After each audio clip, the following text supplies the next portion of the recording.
The greatest commandment in the Bible is to love God with all your heart. And the second is like it, that's to love your neighbor as you love yourself. So basically love, that's what it is. In the Woodstock area, there's not a lot of examples out there. A lot of good examples, I'll put it that way. There are a lot of examples of what not to become. And I feel a lot of these boys don't have that within their own families.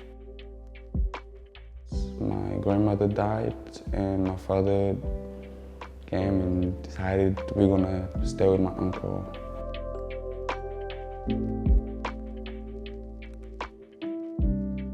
So my father told me he couldn't take care of me. I slept on the street for 2 weeks. I realized that my father took all my papers with him, like birth certificates, any documents that can say that I'm Ariel, and I was only 16. I used to look for churches, well, to be honest, 18 churches actually. I kept asking for God. If there's a God out there, I want him to show me that he's real so that I can have faith.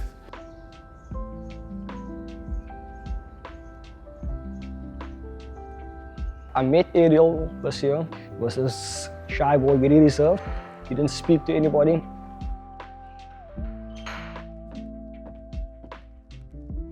I am curious about things and I just want to know what's happening everywhere. And I saw Alpha Youth and I was like, nah, let me actually see what is it all about.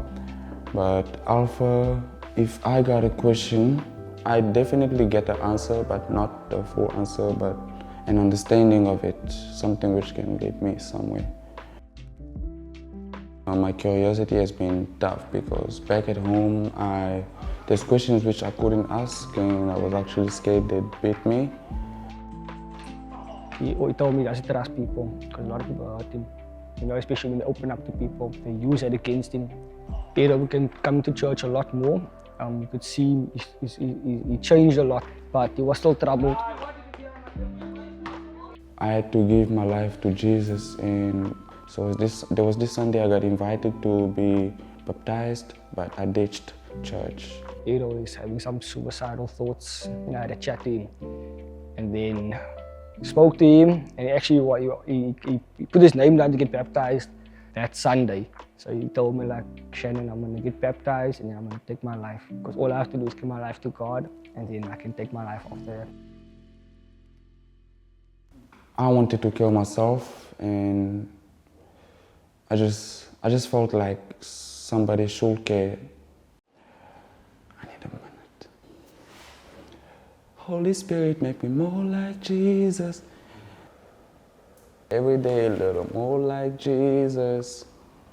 Crucify my flesh with yours, that my new life might be secure. Everything I do, done so I can honor you. There's a verse in, I think, Joel chapter 2, verse 25 says that I will give you all the years that the locusts have taken. And that made me believe that there's still hope and God has plans for me. And then he did the baptism, and then I looked at him, to see the joy in his face. You know, it was like, he felt like a new person. I asked him, how does it feel? I prayed for him, he told me like, I feel like a new person. I have this life inside of me, you know? And this is the kid that said a couple of days earlier, I'm gonna take my life after being baptized. I gave my life to Jesus here in church, and I wanted to serve God every day, so I joined the team, and yeah.